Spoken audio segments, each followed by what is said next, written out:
ॐ गणनान्त्वा गणपतिगुं हवामहे कविं कवीनामुपमश्रवस्तमं ज्येष्ठराजं ब्रह्मणां ब्रह्मणस्पद आनशृण्वन्नोतिभिस्सीदसादनम् ॐ श्रीमहागणपतये नमः। ॐ शन्नो मित्रः शं वरुणः शन्नो भवत्वर्यमा शन्न इन्द्रो बृहस्पतिः शन्नो विष्णुरुक्रमः। नमो ब्रह्मणे नमस्ते वायो त्वमेव प्रत्यक्षं ब्रह्मासि त्वमेव प्रत्यक्षं ब्रह्म वदिष्यामि ऋतं वदिष्यामि सत्यं वदिष्यामि तन्मामवतु तद्वक्तारमवतु अवतु माम् अवतु वक्तारम्। ॐ शान्ति शान्ति शान्तिः। शिक्षाव्याख्यास्यामः वर्णस्वरः मात्राबलं सामसन्तानः इत्युक्तशिक्षाध्यायः सहनौ यशः सहनौ ब्रह्मवर्चसम् अथा तत्संहिताय उपनिषदौ व्याख्यास्यामः। पञ्चस्वधिकरणेषु अधिलोकमधिजौतिषमधिविद्यमधिप्रजमध्यात्मम् तामहासंहिताय इत्याचक्षते। अथाधिलोकम् पृथिवीपूर्वरूपम् द्यौरुत्तररूपम् आकाशसन्धिः वायुसन्धानम् इत्याधिलोकम् अथाधिज्योतिषम् अग्निपूर्वरूपम् आदित्य उत्तररूपम् आपसन्धिः वैद्युतसन्धानम् इत्याधिज्योतिषम् अथाधिविद्यम् आचार्यपूर्वरूपम् अन्तेवास्युत्तररूपम् विद्यासन्धिः प्रवचनगुंसन्धानम् इत्याधिविद्यम् अथाधिप्रजम् मातापूर्वरूपम् पितोत्तररूपम् प्रजासन्धिः प्रजननगुंसन्धानम् इत्याधिप्रजम् अथाध्यात्मम् अधराहनुपूर्वरूपम् उत्तराहनुरुत्तररूपम् वाक्सन्धिः जिह्वासन्धानम् इत्यध्यात्मम् इति मामहासंहिताः य एवमेतामहासंहिता व्याख्याता वेद सन्धीयते प्रजया पशुभिः ब्रह्मवर्चसेनानात्येन सुवर्ग्येन लोकेन यच्छन्दसा मृषभो विश्वरूपः छन्दोभ्योऽध्यमृता आसंबभूव समेधो मेधया आस्पृणोत् अमृतस्य देवधारणो भूयासं शरीरं मे विचर्षणं जिह्वा मे मधुमत्तमा कर्णा आभ्याम्बुरे विश्रुवम् ब्रह्मण कोशोऽसि मेधया पिहितः श्रुतं मे गोपाय आवहन्ति वितन्वाना कुर्वाणाचिरमात्मनः वासगुंसि मम गावश्च अन्नपाने च सर्वदा ततो मे श्रियमावह लोमशां पशुभिः सह स्वाहा आमायन्तु ब्रह्मचारिणः स्वाहा विमायन्तु ब्रह्मचारिणः स्वाहा प्रमायन्तु ब्रह्मचारिणः स्वाहा धमायन्तु ब्रह्मचारिणः स्वाहा शमायन्तु ब्रह्मचारिणः स्वाहा यशो जने सानि स्वाहा श्रेयान् पश्यसो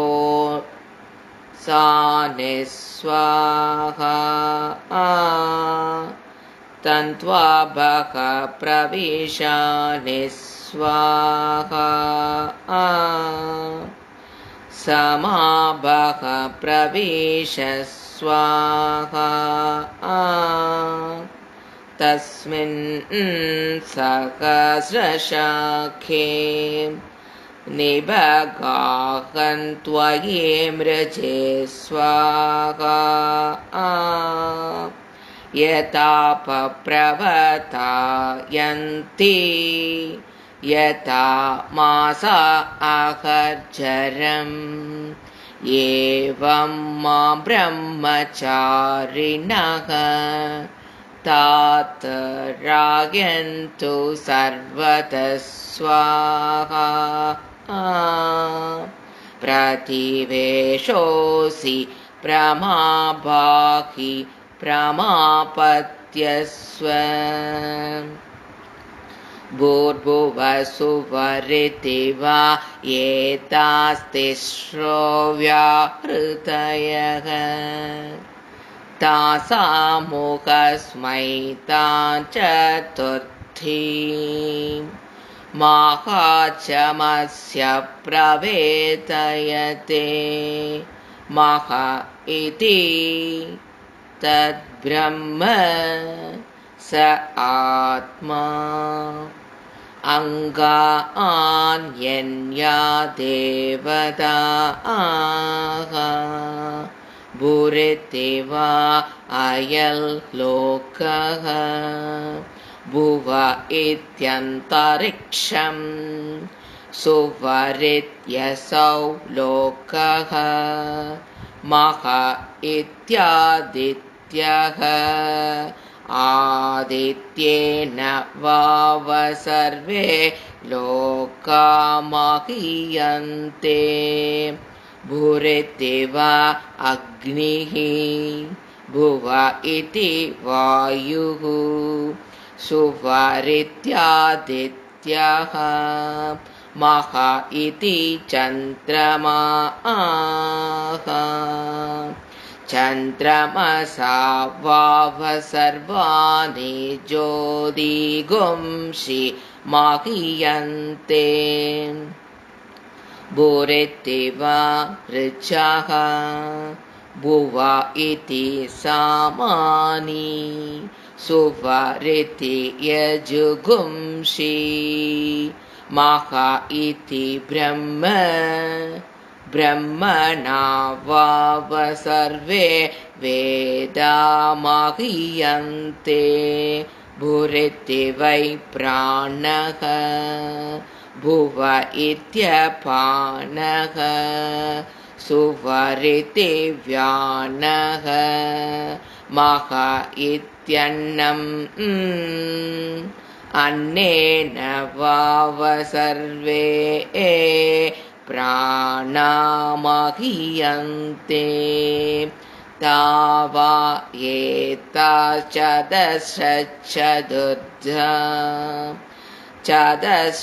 चतस्रो व्याहृतयः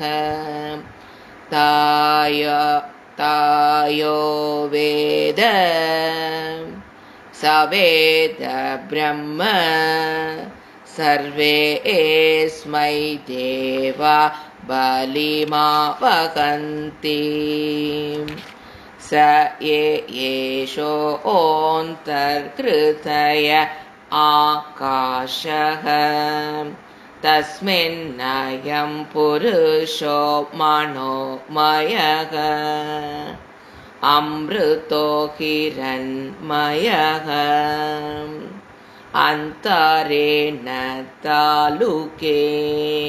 य एष स्तन इव वलम्बते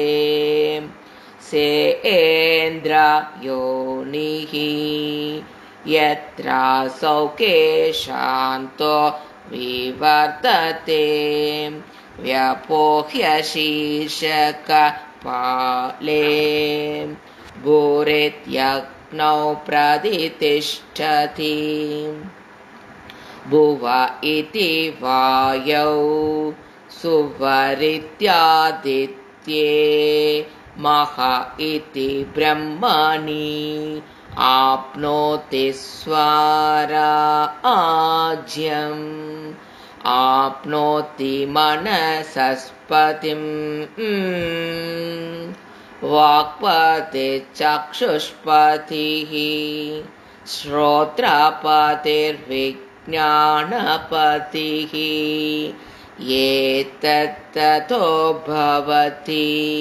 आकाशशरीरं ब्रह्म सत्यात्मप्राणारामं मन आनन्दम्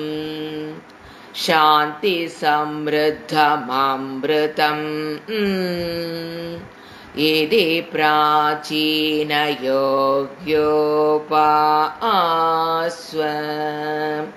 पृथ्व्यन्तरिक्षन्त्यो दिशो वान्तरदिशाः अग्निर्वायुरादित्यश्चन्द्रमा नक्षत्राणि आप ओषधयो वनस्पतय आकाश आत्मा इत्यादिभूतम् अथाध्यात्मं प्राणो व्यानो पान उदानस्य मानः चक्षुश्रोत्रं मनो वाक्त्वक् चर्ममागसगस्नावास्ति मज्जा एतदधिविधाय ऋषिरवोचत् पाङ्क्तौ वा इदगुं सर्वम् पाङ्क्तेनैव पाङ्क्तगुस्पृणोतीति ओमिति ब्रह्म ओमितीदगुं सर्वम् ओमित्येतदनुकृतिः स्म वा अप्यो श्रावयेत्याश्रावयन्ति ओमिति सामानि गायन्ति ओगुं शोमिति शस्त्राणि शगुंसन्ति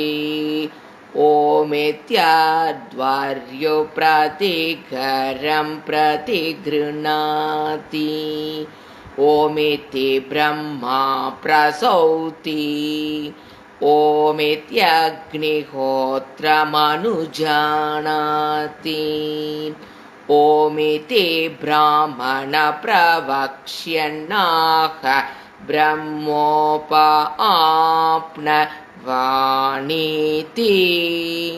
ब्रह्मोपआप्नोति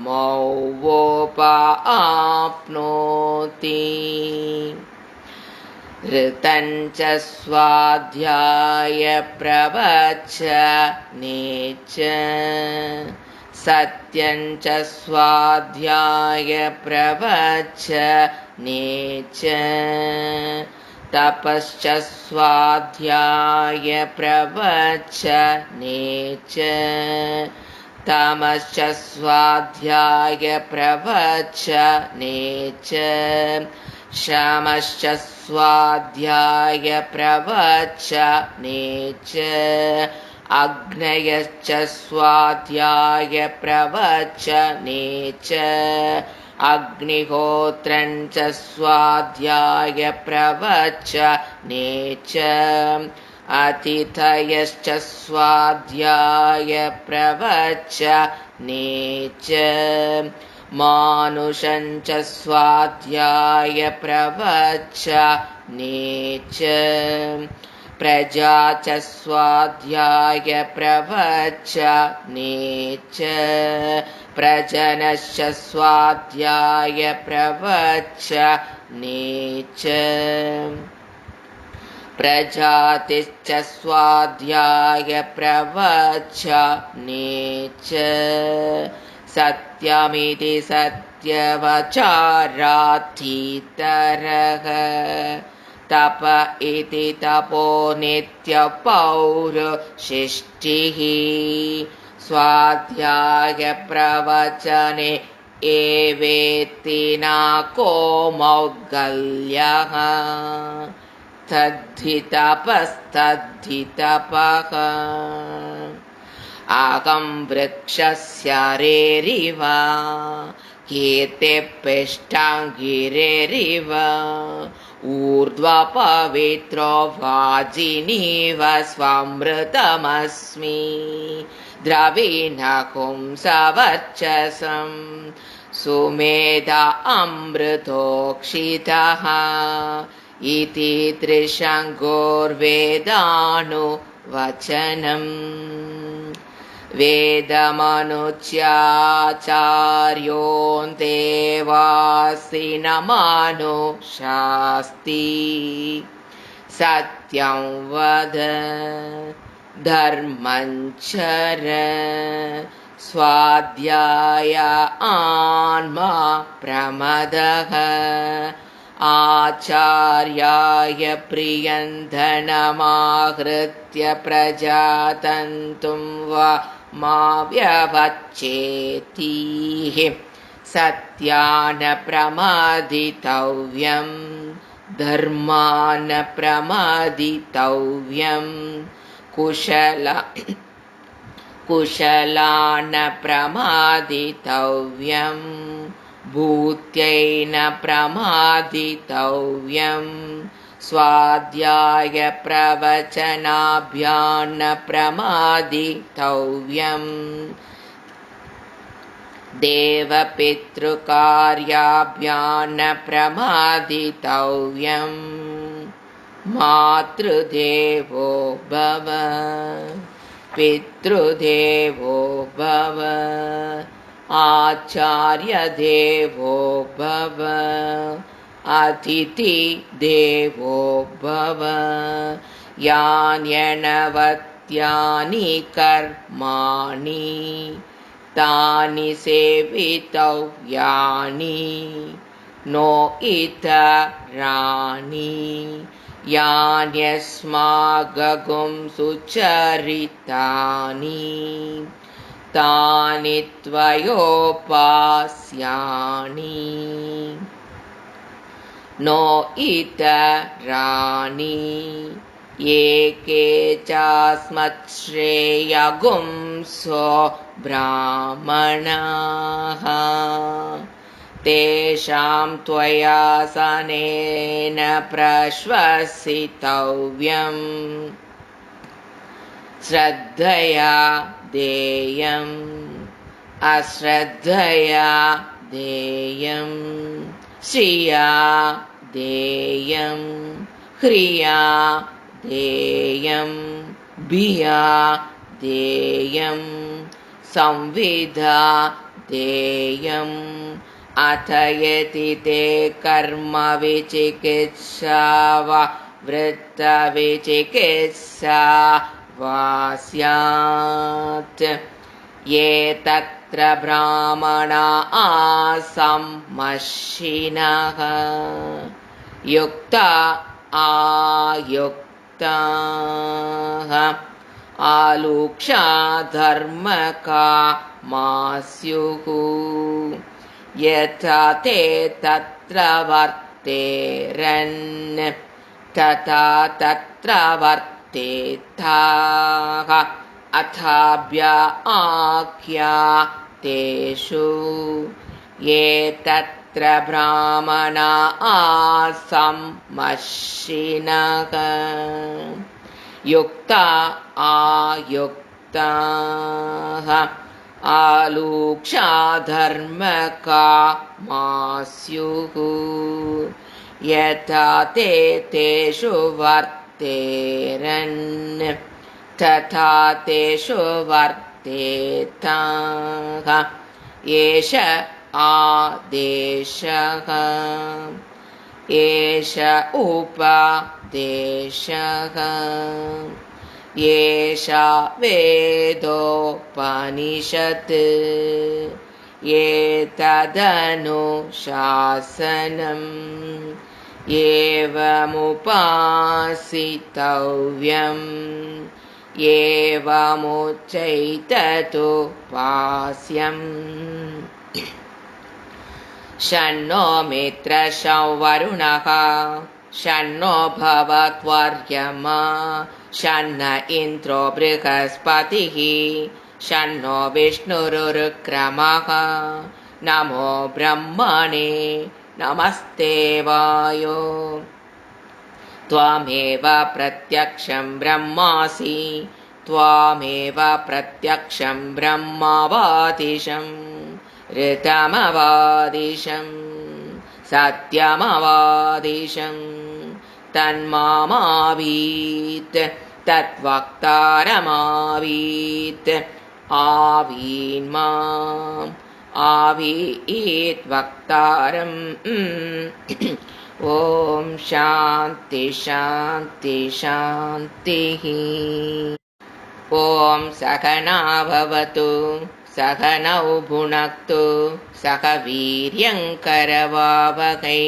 तेजस्विनावधीतमस्तु मा विद्विषावहै ॐ शान्ति शान्ति शान्तिः ब्रह्मविदा आप्नोति परं तदेशाभ्युक्ता सत्यं ज्ञानमनन्तं ब्रह्म यो वेद निहितं गुहायां परमे व्योमन् सोऽश्नुते सर्वान् कामान् सः ब्रह्मणा विपश्येतेति तस्मात् वा एतस्मादात्मन आकाशः सम्भूतः आकाशात् वायुः वायोरग्निः अग्नेरापः अद्यपृथिवी पृथिव्या ओषधयः ओषधीभ्योऽन्नम् अन्नात् पुरुषः स वा एष पुरुषो नरसमयः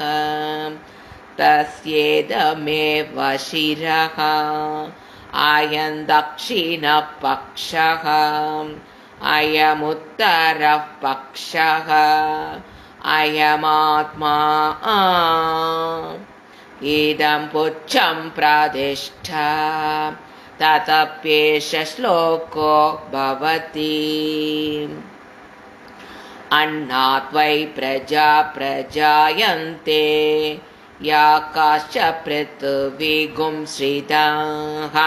अतो अन्नेनैव जीवन्ति अतैन तपीयन्त्यन्ततः अन्नगुं कि भूतानां ज्येष्ठं तस्मात् सर्वोपदमुच्यते सर्वं वै तेन माप्नुवन्ति येनं ब्रह्मोपासते अन्नगुं कि भूतानां ज्येष्ठं तस्मात् सर्वौषधमुच्यते अन्नात् भूतानि जायन्ते जातान्यन्नेन वर्धन्ते अद्यतेति च भूतानि तस्मादन्नं तदुच्यत इति तस्मात् वा एतस्मादन्नरसमयात् अन्योन्तर आत्मा प्राणमयः तेन श पूर्णः स वा एष पुरुषविद एव तस्य पुरुषविदताम् अन्वयं पुरुषविदः तस्य प्राण एव शिरः व्यानो दक्षिणपक्षः अपान उत्तरपक्षः आकाश आत्मा पृथिवी पुच्छं प्रादिष्ठा तदप्येष श्लोको भवति प्राणन् देवा अनुप्राणन्ति मनुष्या पशवश्च ये प्राणो कि भूतानामायुः तस्मात् सर्वयुषमुच्यते सर्वमेव त आयुर्यन्ति ये प्राणं ब्रह्मोपासते प्राणो हि भूतानामायुः तस्मात् सर्वायुषमुच्यत इति तस्यैष एव शारीर आत्मा यः पूर्वस्य तस्मात् वा एतस्मात् प्राणमयात् अन्योन्तर आत्मा मनोमयः तेनैष पूर्णः स वा एष पुरुषविद एव तस्य पुरुषविदताम् अन्वयं पुरुषविदः तस्य यजुरेव शिरः ऋक्दक्षिणपक्षः सामोत्तरः पक्षः आदेश आत्मा अथर्वाङ्गिरसपुच्छं प्रादिष्ठा ततप्येष श्लोको भवति यतो वाचो निवर्तन्ते अप्राप्य मनसा सह आनन्दं ब्रह्मणो विद्वान् न बिभेति कदाचनेति तस्यैष एव शारीर आत्मा यः पूर्वस्य तस्मात् वा एतस्मात् मनोमयात् अन्योन्तर आत्मा विज्ञानमयः तेनैष पूर्णः स वा एष पुरुषविद एव तस्य पुरुषविदताम् अन्वयं पुरुषविदः तस्य श्रद्धैव शिरः ऋतं दक्षिणपक्षः सत्यमुत्तरः पक्षः योग आत्मा महपुच्छं प्रातिष्ठा ततप्येष श्लोको भवति विज्ञानं यज्ञं तनुते कर्माणि तनुतेऽपि च विज्ञानं देवा सर्वे ब्रह्मज्येष्ठमुपासते विज्ञानं ब्रह्म चेत्वेद तस्माच्चेन्न प्रमात्यति शरीरे पाप्मनो हित्वा सर्वान् कामान् समश्नुता इति तस्यैष एव शारीर आत्मा यः पूर्वस्य तस्मात् वा एतस्मात् विज्ञानमयात् अन्योन्तर आत्मानन्दमयः तेनैष पूर्णः स वा एष पुरुषविद्ध एव तस्य पुरुषविदताम् अन्वयं पुरुषविदः तस्य प्रियमेव शिरः मोदो दक्षिणपक्षः प्रमोद उत्तरपक्षः आनन्द आत्मा ब्रह्मपुच्छं प्रातिष्ठा ततप्येष श्लोको भवति असन्नेव स भवति असद्ब्रह्मेति वेद चेत् अस्ति ब्रह्मेति चेद्वेद सन्तमेनन्ततोवितुरिति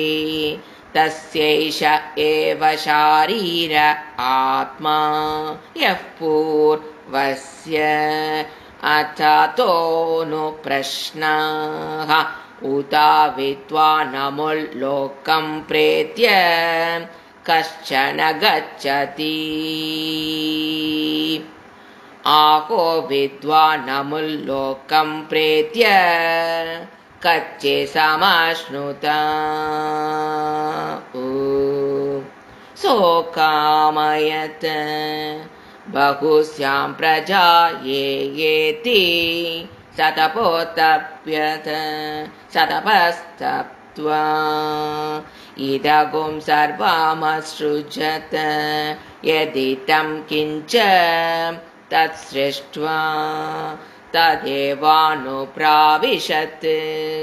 तदनुप्रविश्य सच्चद्यच्छाभवत् निरुक्तञ्च निरुक्तञ्च निलयनञ्च निलयनञ्च विज्ञानं च विज्ञानञ्च सत्यञ्चानृतञ्च सत्यमभवत् यदिदं किञ्च तत्सत्यमित्या चक्षते ततप्येष श्लोको भवति असत्वा इदमग्र आसीत् ततो वै सदजायत तदात्मानगुस्वयमकुरुत तस्मात् तत् सुकृतमुच्यत इति यद्वैतत् सुकृतं रसो वै सः रसगुह्येवायल्लब्ध्वानन्ते भवति कोह्येवान्यात् कप्राण्यात् यदेष आकाश आनन्दो न स्यात् एष केवानन्द याति यदा केवैष एतस्मिन् दृश्येनात्म्ये निरुक्ते निलयने भयं प्रतिष्ठा विन्दते अथ सोभयं गतो भवति यदा केवैष एतस्मिन्नुदर मन्तरं कुरुते अत तस्य भयं भवति तत्त्वेव भयं विदुषो मन्वानस्य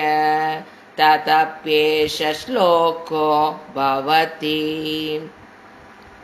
बीशास्माद्वातः पवते बीशोदेति सूर्यः बीशास्मादग्निश्चेन्द्रश्च मृत्युर्धावति पञ्चमा इति सैषानन्दस्य मीमागुंसा भवति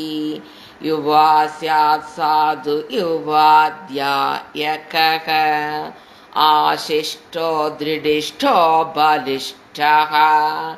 तस्यैयं पृथिवी सर्ववित्तस्य पूर्णा स्यात् स एको मानुष आनन्दः ते ये शतं मानुष आनन्दाः स एको मनुष्यगन्धर्वाणामानन्दः श्रोत्रियस्य च कामः तस्य ते ये शतं मनुष्यगन्धर्वाणामानन्दाः स एको देवगन्धर्वाणामानन्दः श्रोत्रियस्य च कामः तस्य ते ये शतं देवगन्धर्वाणामानन्दाः स एकपितॄणां चिरलोकलोकानामानन्दः श्रोत्रियस्य च कामः तस्य ते ये शतं पितॄणां चिरलोकलोकानामानन्दाः स एक आजानजानान् देवानामानन्दः श्रोत्रियस्य च कामः तस्य ते ये शतमाजानजानान् देवानामानन्दः स एककर्मदेवानां देवानामानन्दः ये कर्मणा देवानपि यन्ति श्रोत्रियस्य च कामः तस्य ते ये शतं कर्म देवानां देवानामानन्दः स एको देवानामानन्दः श्रोत्रियस्य च कामः तस्य ते ये शतं देवानामानन्दः स एक इन्द्रस्यानन्दः श्रोत्रियस्य च कामः तस्य ते ये शतमिन्द्रस्यानन्दः स एको बृहस्पतेरानन्दः श्रोत्रियस्य च कामः तस्य ते ये शतं बृहस्पतेरानन्दः स एकप्रजापतेरानन्दः श्रोत्रियस्य च कामः तस्य ते ये शतं प्रजापतेरानन्दः स एको ब्रह्मण आनन्दः श्रोत्रियस्य च कामः तस्य स यच्चायं पुरुषे यच्चासावादित्ये स एकः स य एवंवित् अस्मालोकात् प्रेत्य एतमन्नमयमात्मानमुपसङ्क्रामति एतं प्राणमयमात्मानमुपसङ्क्रामति एतं मनोमयमात्मानमुपसङ्क्रामति एतं विज्ञानमयमात्मानमुपसङ्क्रामति एतमानन्दमयमात्मानमुपसङ्क्रामति तदप्येष श्लोको भवति यतो वाचो निवर्तन्ते अप्राप्य मनसा सह आनन्दं ब्रह्मणो विद्वान् न बिभेति कुतश्चानेति एतगुंहवाव न तपति किमकगुं साधुना करवं किमकं पापमकरवामिति स एवं विद्वानेते आत्मानघ स्पृणुते उभेके वैश्य एत आत्मानघ स्पृणुते य एवं वेद इत्युपनिषत्। ॐ सहना भवतु सहनौ भुनक्तु सह वीर्यङ्करवावहै तेजस्विनावधीतमस्तु मा विद्विषावहै। ॐ शान्ति शान्ति शान्तिः। ॐ सहना भवतु सहनौ भुनक्तु सह वीर्यङ्करवावहै तेजस्विनावधीतमस्तु मा विद्विषावहै। ॐ शान्ति शान्ति शान्तिः। भृगुर्वै वारुणिः वरुणं पितरमुपससार अधिः बहवो ब्रह्मेति तस्मा एतत् प्रोवाच अन्नं प्राणं चक्षुश्रोत्रमनो वाचमिति तगुंकोवाच यतो वा इमानि भूतानि जायन्ते येन जातानि जीवन्ति यत्प्रयन्त्यभिसंविशन्ति तद्विजिज्ञासस्व तद्ब्रह्मेति सतपोतप्यत सतपस्तप्त्वा अन्नं ब्रह्मेति व्यजानात् अन्नात्येव खल्विमानि भूतानि जायन्ते अन्नेन जातानि जीवन्ति अन्नं प्रयन्त्यभिसंविशन्तीति तद्विज्ञाय पुनरेव वरुणं पितरमुपससार अधिः बहवो ब्रह्मेति तगुंकोवाच तपसा ब्रह्म विजिज्ञासस्व तपो ब्रह्मेति सतपोतप्यत सतपस्तप्त्वा प्राणो ब्रह्मेति व्यजानात् प्राणात्येव खल्विमानि भूतानि जायन्ते प्राणेन जातानि जीवन्ति प्राणं प्रयन्त्यभिसंविशन्तीति तद्विज्ञाय पुनरेव वरुणं पितरमुपससार अधिः बहवो ब्रह्मेति तगुंकोवाच तपसा ब्रह्म विजिज्ञासस्व तपो ब्रह्मेति सतपोतप्यत सतपस्तप्त्वा मनो ब्रह्मेति व्यजानात् मनसो ह्येव खल्विमानि भूतानि जायन्ते मनसा जातानि जीवन्ति मनः प्रयन्त्यभिसंविशन्तीति तद्विज्ञाय पुनरेव वरुणं पितरमुपससार अधिः बहवो ब्रह्मेति तगुंकोवाच तपसा ब्रह्म विजिज्ञासस्व तपो ब्रह्मेति सतपोतप्यत सतपस्तप्त्वा विज्ञानं ब्रह्मेति व्यजानात् विज्ञानात्येव कल्विमानि भूतानि जायन्ते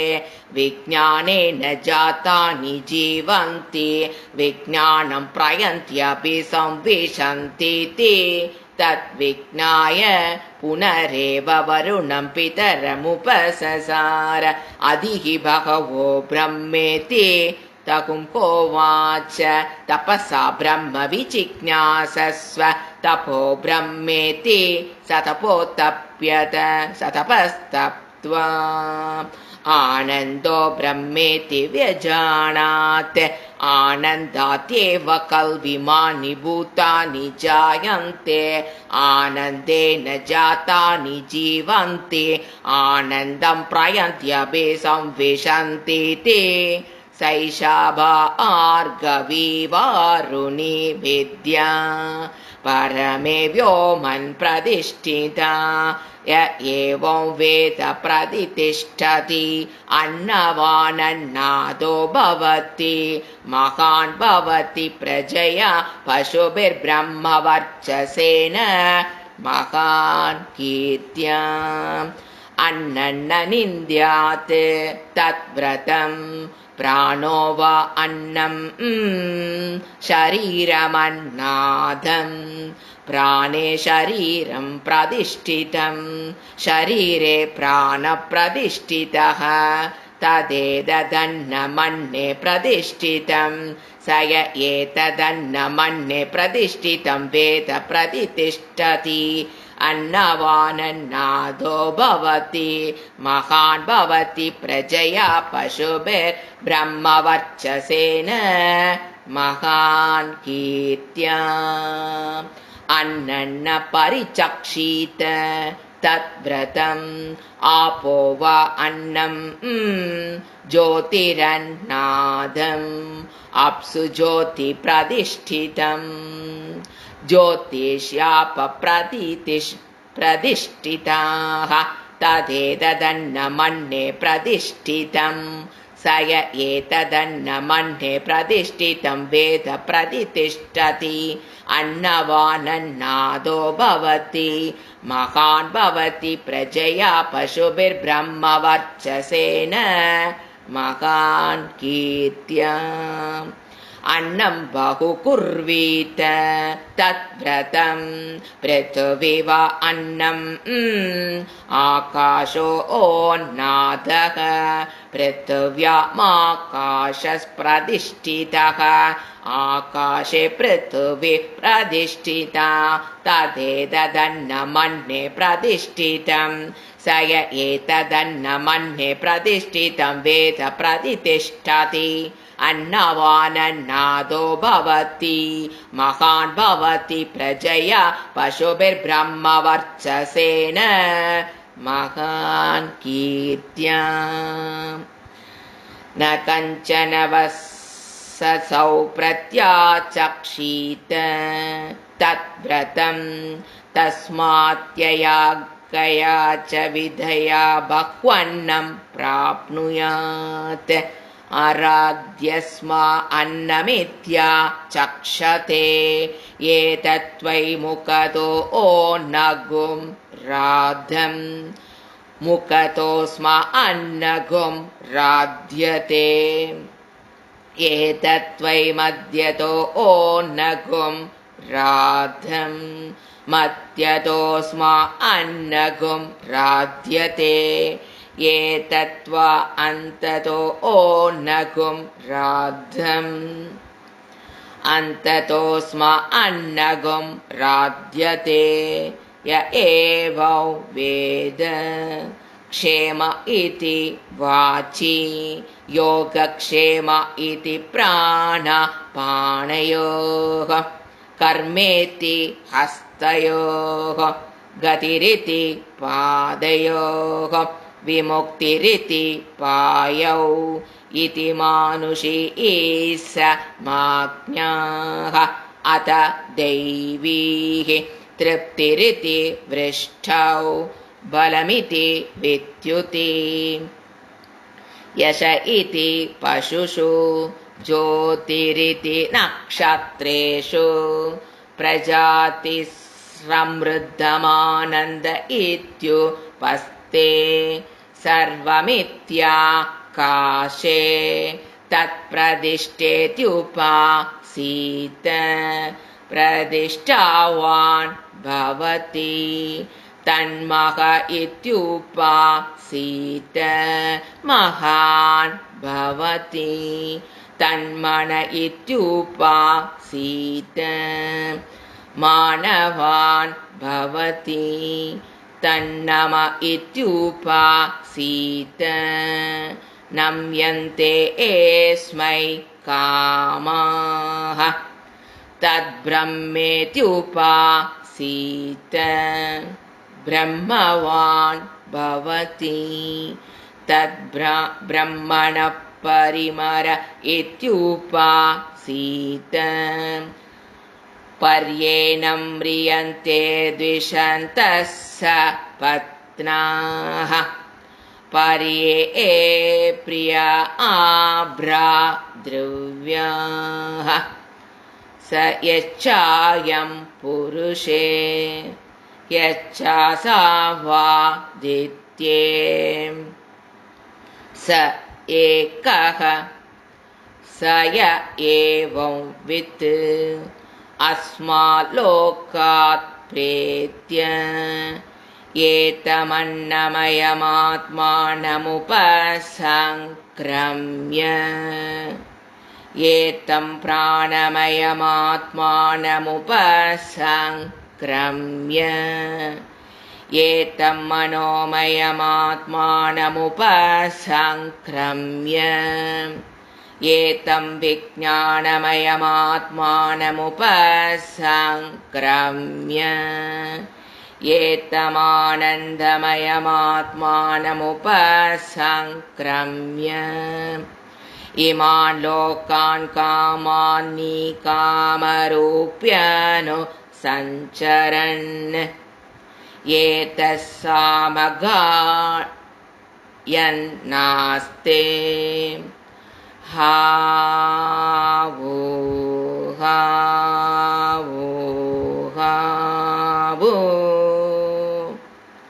अगमन्नमगमन्नमगमन्नम् अगमन्नादो गमन्नादो गमन्नादः अगकश्लोककृदककश्लोककृदककश्लोककृत् अगमस्मि प्रथमजाऋतास्य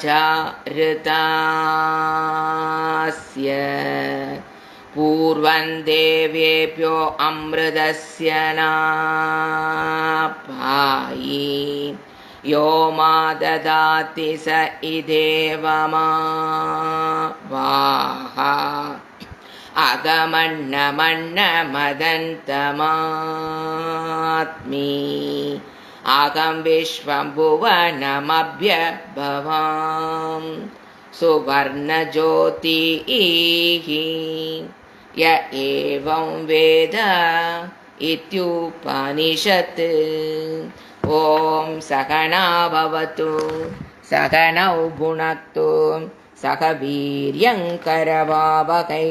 तेजस्विनावधीतमस्तु मा विद्विषावहै